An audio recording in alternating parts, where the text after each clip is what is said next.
Hariom. Knowledge plus में हम सभी विद्यार्थियों का स्वागत करते हैं। आज हरिओम करंट अफेयर की एक क्लास नंबर 479 क्लास है और इस क्लास के अंदर हम पब्लिक स्पीकिंग के बारे में ही आपकी जानकारी को शिफ्ट अप करने का, एड अप करने का प्रयास करें। पब्लिक स्पीकिंग के संबंध में अनएक्सपेक्टेड, अब सिंपल अगर देखा जाए पब्लिक स्पीकिंग का मतलब क्या है। एक व्यक्ति अपनी बात पब्लिक में कह रहा है। अब पब्लिक स्पीकिंग में उसकी बात लोग सहज भाव से समझ जाएं, यही पब्लिक स्पीकर का अर्थ है।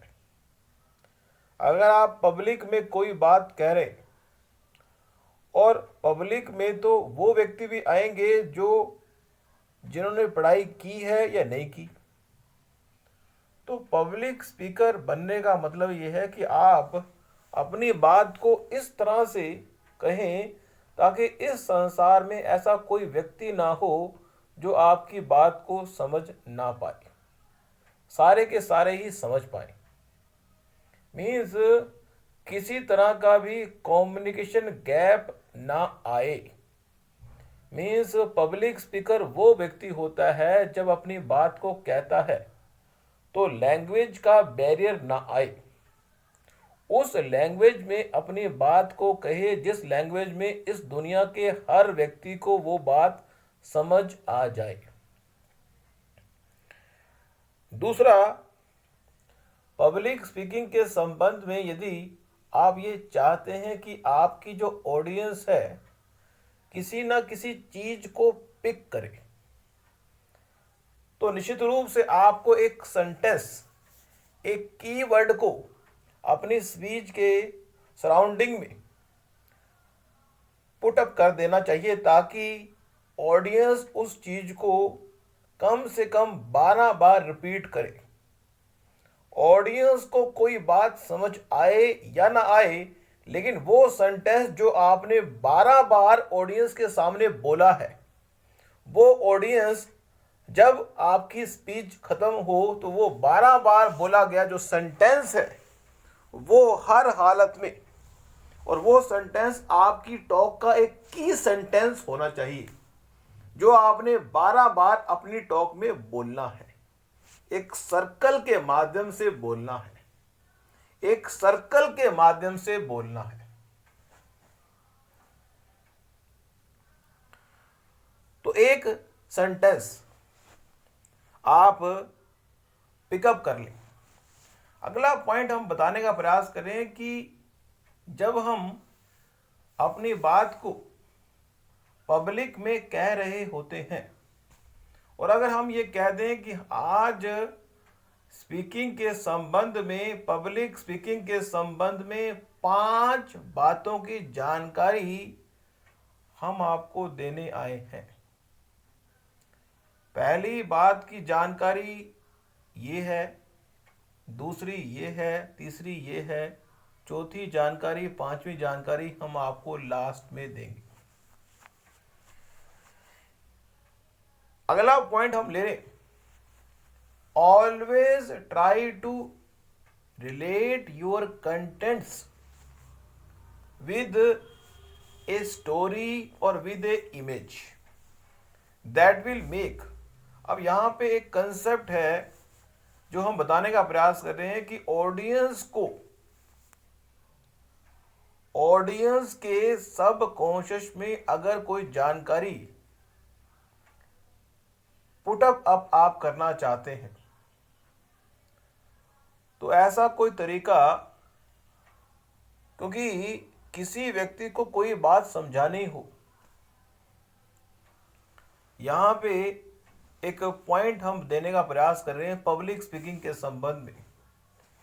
इस पूरे वर्ल्ड के अंदर जब भी एक स्पीकर अपनी बात के माध्यम से ऑडियंस को कन्विंस करने का प्रयास करता है, मोटिवेट करने का प्रयास करता है, तो जो ऑडियंस है वो तीन तरह के रूम लेके बैठी हुई है। अब तीन तरह के रूम में जानकारी, जो पहला रूम है, दूसरा रूम है और तीसरा रूम है, अगर वो जानकारी तीसरे रूम में चली जाए, पहला रूम वो है जी, जब जानकारी उस रूम में जाएगी तो उसका इफेक्ट 8 घंटे के लिए होगा। दूसरे रूम में जानकारी जाएगी तो उसका इफेक्ट 16 घंटे के रूप में होगा। तीसरे रूम में जानकारी जाएगी तो उसका इफेक्ट 24/7 के रूप में होगा। तो आप क्या चाहोगे कि आपकी ऑडियंस आपको याद रखे 8 घंटे के लिए?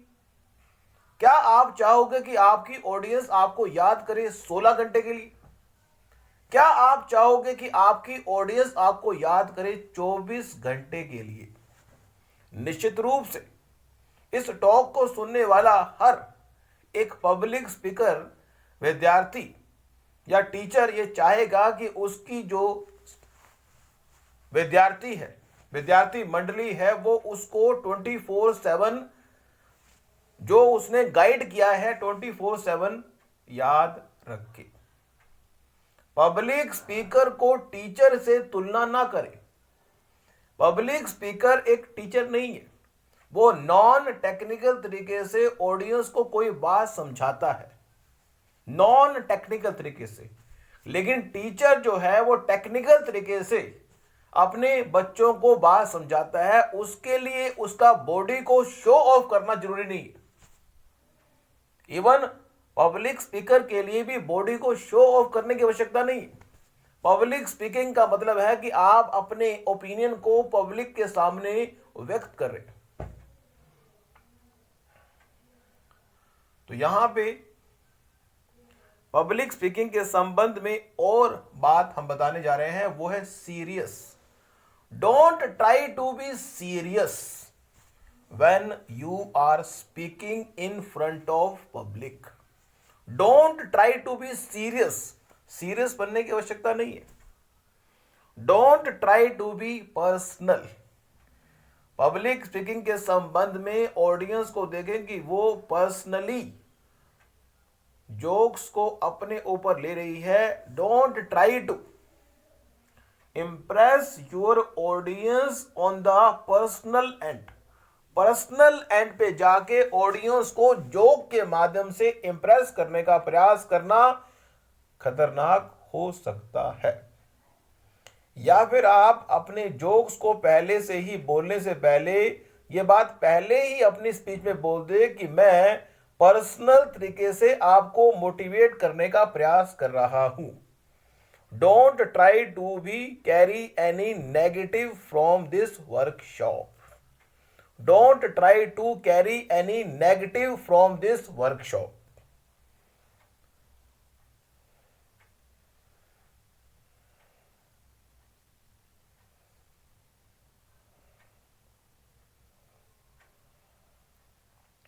एक पॉइंट हम आपको बता दें, एक्सट्रीम लेवल पर पब्लिक स्पीकर एक्सट्रीम लेवल पर अनएक्सपेक्टेड करके ह्यूमर जनरेट कर सकता है। एक्सट्रीम लेवल पर और साथ में चैलेंज के लेवल पर एक बच्चों को पब्लिक स्पीकर ये बोल सकता है कि मैं एक चैलेंज इस ऑडियंस पे एक चैलेंज देना चाहता हूं। जो इस चैलेंज को स्वीकार करेगा उसको इनाम नहीं मिलेगा। जो इस चैलेंज को स्वीकार करके, फेस करके जीतेगा उसको इनाम मिलेगा। तो आप में से कौन से विद्यार्थी ऐसे हैं जो इस चैलेंज को फेस करना चाहते हैं? You have to face a challenge. तो ये चैलेंज वाला जो कंसेप्ट है बड़ा अच्छा है। ऑडियंस को एंगेज करने के लिए भी और अपने आप को रिलीफ देने के लिए भी। लेकिन पब्लिक स्पीकर को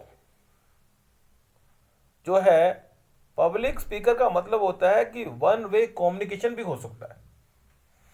लेकिन जब आप स्टेज पे हो तो आप, अगर आप चाहते हो कि कोई स्टेज पे आके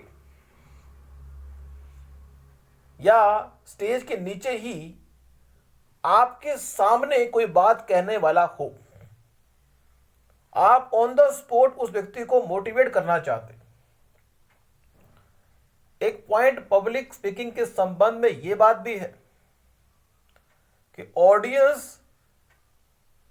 के लिए आप वहां पहुंचे हो।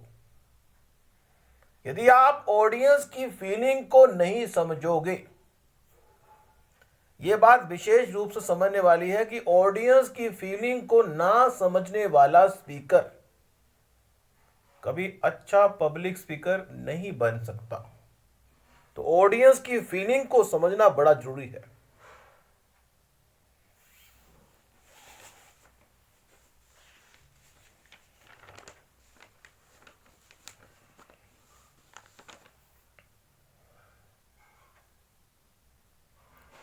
तो नेक्स्ट जो क्लास होगी, और ऑडियंस को बता दो कि मैं आपको कुछ देने आया हूं, मैं आपको कुछ चेंज करने आया हूं, मैं आपको मूवमेंट देने आया हूं।